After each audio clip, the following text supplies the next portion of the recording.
You lived up to your promise to be the first person to knock out Max Holloway'e.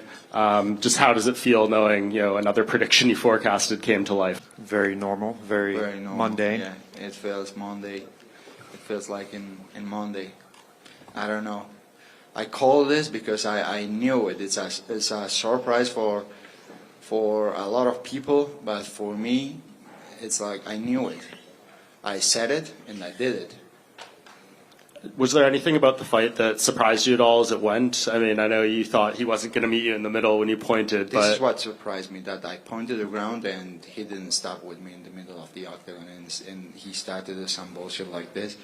It was like, you call yourself the bull. When you called me out, you said, I'm the bull, the El Matador is running from me. You never see a bull doing this, right? So, yeah, that surprised me a little bit. So I had to change the game plan a little bit, but at the end of the day, I get the knockout. Is that why you brought the BMF belt today after the fight, because he did not do that? I never understand the fact that why they didn't put the BMF belt on the line. It has to be on the line since the first day, but they don't want to make it official.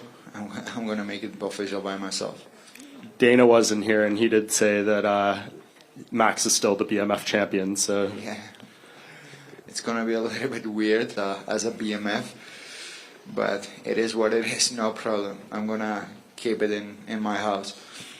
The BMF champion has been knocked out in their next fight every time they've won that. Now, I'm the baddest motherfucker world champion.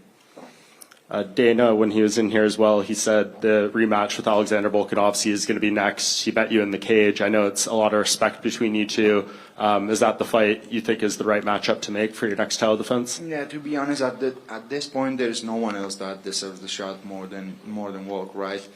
He's been a great champion. He's a legend in the featherweight division, so he deserves the shot without any doubt. So, but at the same time, it's that I'm going to take a small break, so we'll see. We'll see how the things will going on in the featherweight division. Maybe he accepts a fight with some new contender and it doesn't play out like he is planning, and I'm going to have to face someone else. I don't know.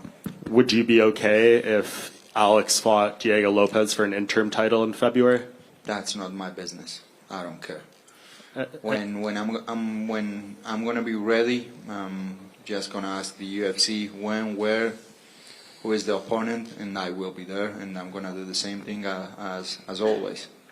Would your break be longer than February? Because I know you had said on media day before you spoke with us that you would be okay to go into Australia, and then you told us that you're not down for it. I'm 27 years old. I don't have any. The concept I always follow is that the slowest, the fastest way to get where you want to be. So I want to choose my steps very, very carefully. Congratulations. I'm curious, one of the judges in front, dead center, one of the judges gave the first round for Max. I'm curious how you feel about that. I'm never concentrate on the scores, to be honest. I'm always looking for the finish, so I don't care about that. We saw Sergio Ramos enter the octagon. You handed him the belt. What was it like celebrating with him? This celebration is not over. The celebration is not over. We're gonna keep celebrating after this press conference. Trust me, it's gonna be much better than the one you saw inside the octagon. And I'm sure you saw, but Real Madrid won 4-0 in El Clasico today. So they lost. They lost. I messed up. I lost. I mixed them up. It's my fault. No way. No problem. A la Madrid, anyways.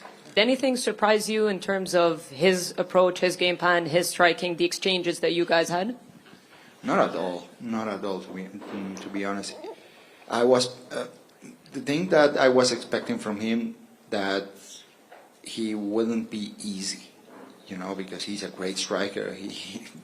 He proved that many times inside the octagon. He's one of the best strikers in the featherweight division and in the UFC. Very patient inside the octagon.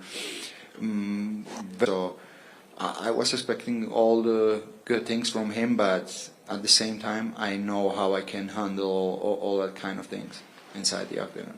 Thank you. Just over here.